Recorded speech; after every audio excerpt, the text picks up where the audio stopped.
परेशान ना हो, ये जो ऑयल प्राइसेस हैं ये जितनी स्पीड से ऊपर गई हैं उसी स्पीड से डाउन भी हो जाएंगे। ठीक है। हर मसले का हल वो समझ रहा था कि मेरी आर्मी बड़ी कैपेबल है, वो जहाँ पे मैं भेजूंगा वो बंदा मारेगी और उसके बाद माशाल्लाह से मेरी मर्जी का वहाँ पे ऑयल पे भी कब्जा हो जाएगा और अपनी मर्जी से मैं उसको मूव कर सकूँ। 100 ऑर्स की जो कॉस्ट आई है टोटल अमेरिका की, वो $3.7 बिलियन है। इस वक्त ट्रम्प जो है वो डिमांड कर रहा है $50 बिलियन। जो बाइडेन का नेशनल सिक्योरिटी एडवाइजर था उसने कहा है कि जो सबसे बड़ा इससे मिस कैलकुलेशन कहता है जब ये इन्होंने वेनेजुएला पे अटैक किया ना, और वो बड़ा कामयाब गया बिल्कुल। और उसमें आपने बताया कि 3-4 महीनों उन्होंने उसकी प्रैक्टिस की थी, ट्रेनिंग की, कि ये बड़ी एक गलत प्रेसिडेंट बनने लगा है क्योंकि उसमें एक ओवर कॉन्फिडेंट हो जाएगा। वो कहेगा ये तो बड़ा मसला ही कोई नहीं है, हम जाएं जाके उनको किल करते हैं या उसको बंदे को उठा लेते हैं, रजीम चेंज हो जाएगी। तो जो वेनेजुएला के ऑपरेशन की जो सक्सेस थी टेक्टिकल, उसने इसे यहाँ पे स्ट्रेटेजिक ब्लंडर करवाया जिसकी वजह से अब वो यहाँ फंस गया। ये देखा है कि जो नए बने हैं, जो खामनाई के बेटे बने हैं, पहली बात तो यहाँ पे हम नाज़रीन को ये बताएंगे कि कुछ लोगों ने बगैर सोचे समझे कहना शुरू कर दिया ये डायनेस्टिक होगी। बिल्कुल भाई, डायनेस्टिक जो होती है वो होती है कि वो अपनी जिंदगी में किसी को नामजद नॉमिनेट करते हैं। अगर आपके बाद शूरा किसी को बनाती है तो वो तो उसका हक है ना, वो तो किसी से नहीं लगते। बड़ी भारी कीमत चुका रहा है अमेरिका। अब वो जो इन्होंने फुटेजेस रिलीज किए हैं कि हमने इनके इतने जहाज जो है खड़े थे वो तबाह कर दिए, अब वो इतनी बड़ी डिसेप्शन थी कि उसमें वो ड्राइंग्स थी और वो डिकॉयज थे। अच्छा, वो कंफर्म है? जी, वो डिकॉयज थे और वो जो है उसको उन्होंने किया है डैमेज, और वो समझ रहे थे कि इनका बहुत भारी नुकसान हो गया। और रशिया को यहाँ पे क्या फायदा होगा कि रशिया का ऑयल महंगा हो गया, रशिया का रेवेन्यू बढ़ रहा है। बिल्कुल। इंडिया को जो एग्जेम्पशन दे दी है वो इंडिया उसका खरीदार दोबारा मिल, ये भी रशिया को फायदा हो रहा है। तो ये जो सूरत हाल है वो समझ नहीं आ रही कि वही जो ट्रम्प वाली है कि ट्रम्प ने रशिया का भी फायदा कर दिया है, चाइना का भी फायदा कर दिया है, अपने एलाइज को यूरोप में वल्नरेबल कर दिया है, अपने एलाइज को मिडिल ईस्ट में वल्नरेबल कर दिया है। गल्फ स्टेट्स जो हैं बहुत सारी इंक्लूडिंग कतर, ये अपनी जो इन्वेस्टमेंट्स हैं उसको विदड्रॉ करना चाह रहे हैं यूएस से। अब इवन इसके बाद जो यूरोप की बात करें तो वहाँ पे 50% के अराउंड जो है गैस प्राइसेस इंक्रीज हो रही हैं। पाकिस्तान की स्टॉक एक्सचेंज, क्योंकि उसमें आपको पता है कि बड़ी सारी कंपनी होती है, लिस्टेड कंपनीज होती हैं, वो आज 12,000 पॉइंट्स तक नीचे आई है, 12 से 16। अच्छा। दूसरी आज जो उसकी 16% दुबई की रियल एस्टेट नीचे आई है। पाकिस्तान के लिए ये बड़ा मसला बना है। आज अभी आपको पता है उसकी स्टेट बैंक की अभी मॉनेटरी पॉलिसी की मीटिंग कंप्लीट हुई है। अभी तो उन्होंने नहीं छेड़ा, 10.5 पे रखा इंटरेस्ट रेट को, लेकिन वो कह रहा है मैं इसको क्लोजली वॉच कर। तो ईरान तो इस हद तक फिर कामयाब हो गया ना, जो डिप्लोमेटिक उसने एक प्रेशर डेवलप करना था पूरी दुनिया के। ईरान का नुकसान जो होना था वो मैक्सिमम हो चुका है। रोज जितनी वहाँ पे बमबारी हो रही है, मेरे ख्याल तेहरान और ये शहर तबाह हो रहे हैं। बिल्कुल। अब ईरान क्या कर सकता है? ईरान के हक में ये है कि इसको जितना प्रोलॉन्ग रजीम जो चेंज को उसने रोकना है, बस उसका एक ही है। इनको तो अभी तक एम डिफाइन ही नहीं है। अब हो सकता है आज उसने खिताब में कोई पता नहीं ट्रम्प साहब आगे गए मैं जीत गया हूँ और मैं सीज फायर करता हूँ, ये भी कोई पता नहीं कि आज सीज फायर हो जाए। तो वो तो एग्जिट, क्योंकि उसने ये इशारा दिया आज अपने एक्स पे कि परेशान ना हो, ये जो ऑयल प्राइसेस हैं ये जितनी स्पीड से ऊपर गई हैं उसी स्पीड से डाउन भी हो जाएंगे। ठीक है। तो हो सकता है वो कोई पता नहीं वो कल के मैं जीत गया, जैसे उसने पहले पिछले दिनों का। बिल्कुल। उसने स्टेटमेंट्स चेंज होती रहती है। उसने गल्फ कंट्रीज को कहा कि मैं इन पे हमला नहीं करूंगा, उसने कहा ये स्टर्नर कर गया ईरान। बिल्कुल। तो उसको वो ये मौका चाह रहा है कि कोई मुझे कहे कि यार तू जीत गया, कोई एग्जिट चाह रहा है, तू जीत गया, तो मैं कहूँ हाँ मैं जीत गया।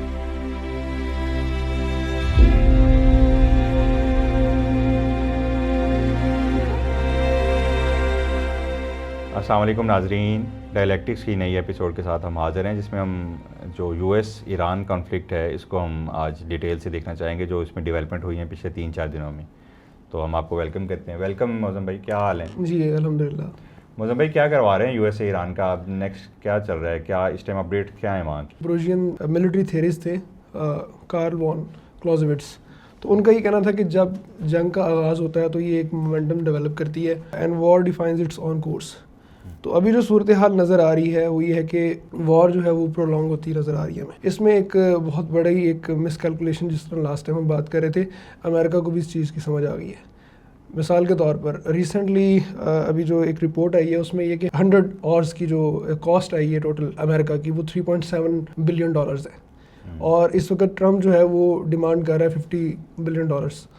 तो इसका मतलब ये है कि उनको भी समझ आ गई है कि वॉर जो है ये प्रोलॉन्ग करेगी। मोस्ट इम्पॉर्टेंट चीज़ है वो ये है कि अब बजट से रिलेटेड हमें देखते हैं, कांग्रेस ने तो जिस तरह हाउस ऑफ रिप्रेजेंटेटिव और जो सेनेट है उन्होंने तो उस रेजोल्यूशन को बिल्कुल मुस्तरद कर दिया ना कि जो जंग जो है उसको रोका जाए, या ट्रम्प जो है उसकी जो अथॉरिटी है प्रेसिडेंशियल अथॉरिटी उसको किसी तरह से कंट्रोल किया जाए। लेकिन साथ ही साथ एक और अभी बहस शुरू हुई है। जो एक्सपर्ट्स हैं, जो कॉन्स्टिट्यूशन को अंडरस्टैंड करते हैं, समझते हैं, उनके नज़दीक ये है कि एक यूएस कॉन्स्टिट्यूशन का एक बड़ा फीचर है जिसे कहते हैं पावर ऑफ पर्स। इसमें यह है कि जब भी कोई ऐसा बिल पास होना है तो उस पे जो सेनेट है उसके मेंबर्स जो हैं उनके पास एक आप कह लीजिए कि टूल है फिलिबस्टर। मिसाल के तौर पर वो क्या करते हैं कि वॉर को अगर वो सपोज जो डिबेट है उसको प्रोलॉन्ग करना चाह रहे हैं, बिल्कुल उसको बिल चाहिए होगा, पैसे चाहिए होंगे। अच्छा, उसके लिए क्या है, उसके लिए ये है कि अब उस जो डिबेट है उसको रोकने के लिए किसी क्लोजर पर पहुंचने के लिए, जिसको क्लोजर कहते हैं, आपको 60 वोट्स रिक्वायर्ड हैं। वैसे तो ट्रम्प के पास सिंपल मेजोरिटी है, लेकिन वहाँ पे उसको 60 वोट्स रिक्वायर्ड होंगे ताकि वो डिबेट से आगे बात चल सके सेनेट में। ठीक है, तो इसका मतलब ये है कि ये ट्रम्प के लिए इतना आसान नहीं होगा। और दूसरी बात ये है कि फिर ट्रम्प कुछ और रास्ते देखेगा, किस तरह से जो है इस वॉर को मज़ीद ऑब्वियसली उन्होंने देखना है, और नुकसान भी हो रहा है उनका बहुत। उसमें वो जो करीम है वो एक ऑथर है, वो कल उसमें फ्री ज़करिया के साथ भी आए थे, करीम साजिदपुर, और उसमें उन्होंने ये बात एक बड़ी एक अच्छी टर्म यूज़ की है कि जिसमें आपने बताया कि वो फंस गया, उसको समझ नहीं आ रही। उसने कहा कि जो रिजीम चेंज वो लेके आया ना की तरफ गया, ये एक टर्म उसने यूज़ की है कि ये थ्रू जैज़ इम्प्रोवाइजेशन वो कर रहा है। जैज़ एक म्यूज़िक की वो टर्म है जिसके अंदर आपको कोई भी पेपर, कुछ स्ट्रक्चर्ड टोन्स नहीं होती। आप जब म्यूजिक प्ले हो रहा होता है ना तो आप चेंज होते हो साथ साथ, आपको खुद भी नहीं पता होता कि मैंने अगली मूव कौन सी करनी है। तो ये जैज़, अब उसने बिल्कुल ठीक है कि उसको, अब वो खुद क्या, पहले उसने सबसे पहले कहा कि मैं रिजीम चेंज के लिए आया हूँ, फिर उसने कहा कि मैं न्यूक्लियर के लिए आया हूँ, फिर उसने कहा कि मैं कर्ज को जो है सपोर्ट करता हूँ, फिर जब कर्ज वाला उसने कहा फिर नहीं, फिर अब वो कह रहा है कि नहीं ठीक है मैं रिजीम चेंज नहीं करता, लेकिन जो नया वो सुप्रीम लीडर बनेगा वो मेरी पॉलिसी में बनेगा। अब वो भी नहीं बना, अब वो कल को कहेगा कि चलो अब देखते हैं नई डिमांड आज सुना है उसने कोई खिताब करना है। तो ये जो है ना जैज़ इम्प्रोवाइजेशन जो उसकी, ये टेक्निकली तो चल सकती थी। जिसमें एक और बात उसने की, जो बाइडेन का नेशनल सिक्योरिटी एडवाइजर था, उसने कहा है कि जो सबसे बड़ा इससे मिसकैलकुलेशन कहता है, जब ये इन्होंने वेनेजुएला पे अटैक किया ना, और वो बड़ा कामयाब गया, और उसमें आपने बताया कि 3-4 महीनों उन्होंने उसकी प्रैक्टिस की थी, ट्रेनिंग की। अब उससे कहता हमने उसी वक्त ये गेज कर लिया था कि फॉरेन अफेयर में कहता हमने मजमून भी लिखा था कि ये बड़ी एक गलत प्रेसिडेंट बनने लगा है, क्योंकि उसमें एक ओवर कॉन्फिडेंट हो जाएगा, वो कहेगा ये तो बड़ा मसला ही कोई नहीं है, हम जाएं जाके उनको किल करते हैं या उसको बंदे को उठा लेते हैं, रजीम चेंज हो जाएगी। तो जो वेनेजुएला के ऑपरेशन की जो सक्सेस थी टेक्टिकल, उसने इसे यहाँ पे स्ट्रेटेजिक ब्लंडर करवाया, जिसकी वजह से अब वो यहाँ फंस गया। हर मसले का हल वो समझ रहा था कि मेरी आर्मी बड़ी कैपेबल है, वो जहाँ पे मैं भेजूंगा वो बंदा मारेगी, और उसके बाद माशाल्लाह से मेरी मर्जी का वहाँ पे ऑयल पे भी कब्जा हो जाएगा और अपनी मर्जी से मैं उसको मूव कर सकूँ। एग्जैक्टली अभी देखें ना आपके वही आपकी जो बात है कि मडोरो का केस और था, इन्होंने सोचा यही था कि ये जो लीडरशिप है खामनेई इसको एलिमिनेट करेंगे, देन उसके बाद जो है वो वॉर इतनी प्रोलॉन्ग नहीं होगी। और अब बात हो रही है ग्राउंड, बूट्स ऑन ग्राउंड की बात हो रही है, और तो ये इसके लिए बहुत मुश्किल है। ये फिर इनको वियतनाम जो है, वियतनाम उससे भी ज़्यादा इनको जो है वो करेगा।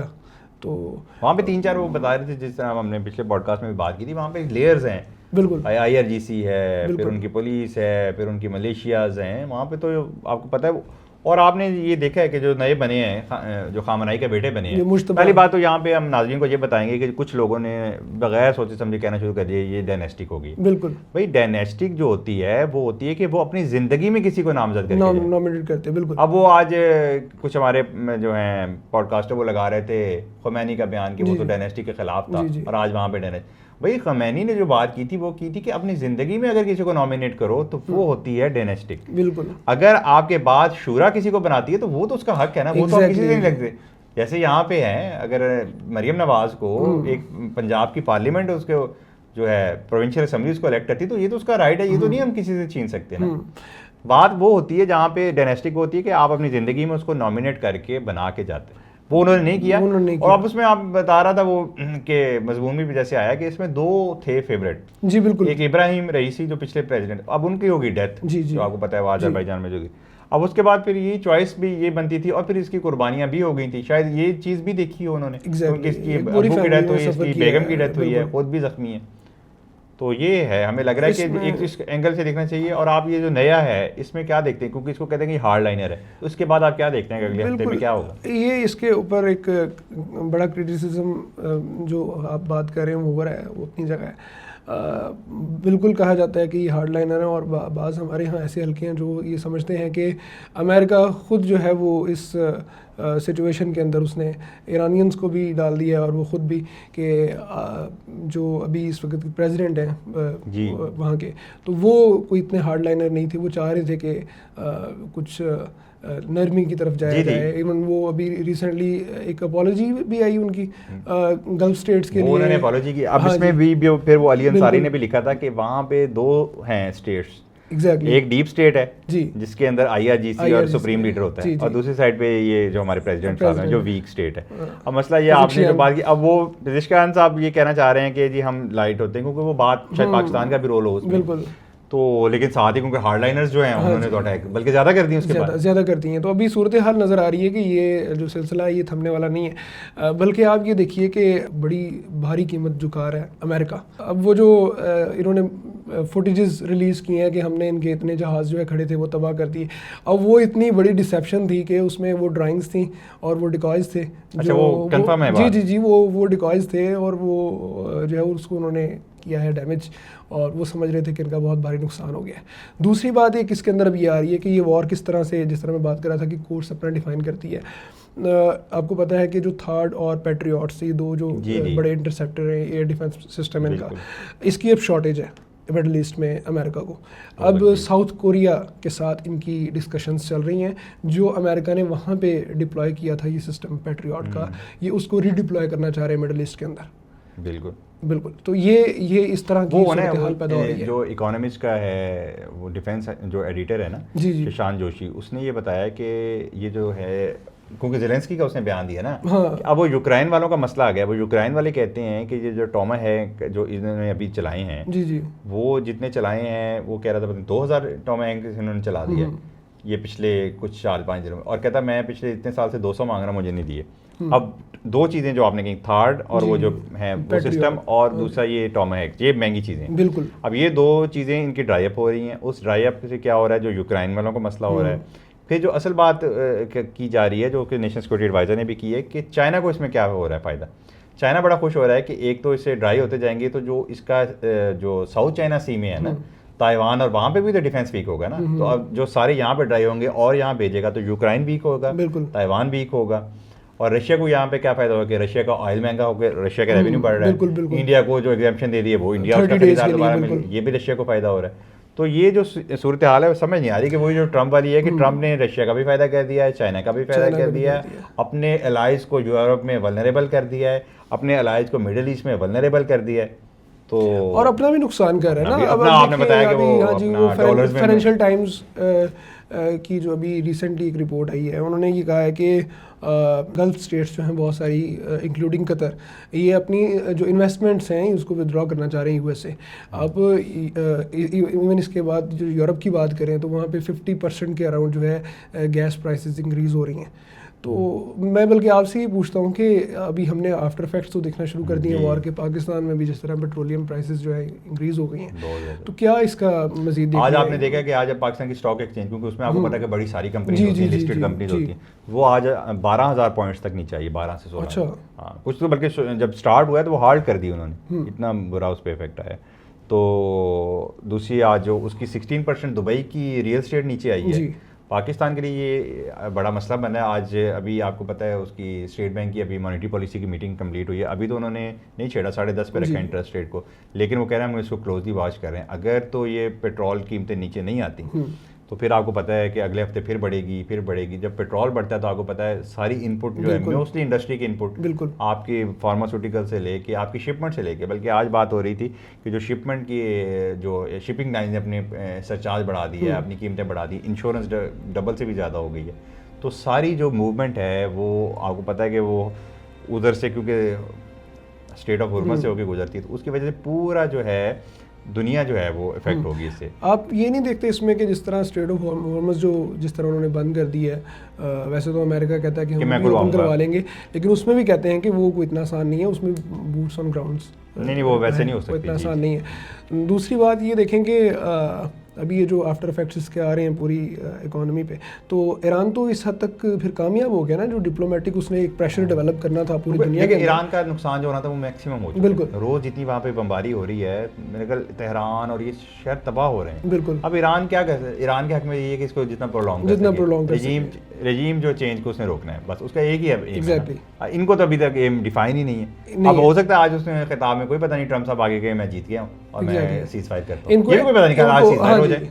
तो वो तो एग्जिट, क्योंकि उसने ये इशारा दिया आज अपने एक्स पे कि परेशान ना हो, ये जो ऑयल प्राइसेस हैं ये जितनी स्पीड से ऊपर गई हैं उससे स्पीड से डाउन भी हो जाएंगे। ठीक है। तो हो सकता है वो कोई पता नहीं वो कल के मैं जीत गया, जैसे उसने पहले पिछले दिनों का है। बिल्कुल। उसने उनकी स्टेटमेंट्स चेंज होती रहती है। गल्फ कंट्रीज को कहा कि मैं इन पे हमला नहीं करूंगा, उसने कहा ये स्टर्नर कर गया ईरान। बिल्कुल। तो उसको वो ये मौका चाह रहा है कि कोई मुझे कहे कि यार तू जीत गया, कोई एग्जिट चाह रहा है, तो जीत गया तो मैं कहूँ हाँ मैं जीत गया।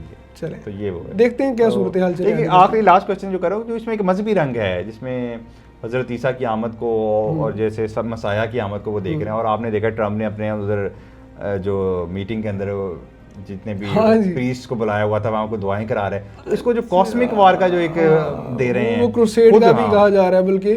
तो अब देखें वो एक बल्कि सबसे ज़्यादा इसके अंदर आयरनी ये है कि आप इस्लामिक रिजीम जो है उसको क्रिटिसाइज करते हैं कि वहाँ पे फैनेटिक्स हैं और खुद उसका खुद। और रज़ा शाह ने जिसमें बुक भी लिखी थी पहले, उसने कहा था कि कॉस्मिक वार, और इनको ये नहीं पता जब ये टेरिटोरियल वार को कॉस्मिक में लेके जाएंगे तो वहाँ कोई फाते नहीं होता, वहाँ जो मरता है वो कहता है मैं शहीद हूँ, मुझे जन्नत मिल गई है। वो दोनों तरफ से शहीद। हाँ, तो ये कॉस्मिक रंग दिया जा रहा है ना इसको कि वहाँ पे मसाया आ रहा है और ये आ रहा है, तो फिर इसलिए ईरानी भी तैयार हैं क्योंकि हमारे यहाँ भी कॉन्सेप्ट है इमाम का, महदी का भी कॉन्सेप्ट है, इसलिए इसको अगर उस तरफ लेके जाएंगे तो फिर ये अनएंडिंग कॉन्सेप्ट। बिल्कुल बिल्कुल। तो हम दुआ ही कर सकते हैं। बिल्कुल। अब देखते हैं कि आगे ये अल्लाह सालों को जो है समझ दे और मामलात को जो है बजाय बढ़ाने की उसको बिल्कुल कंट्रोल करें। Thank you ji.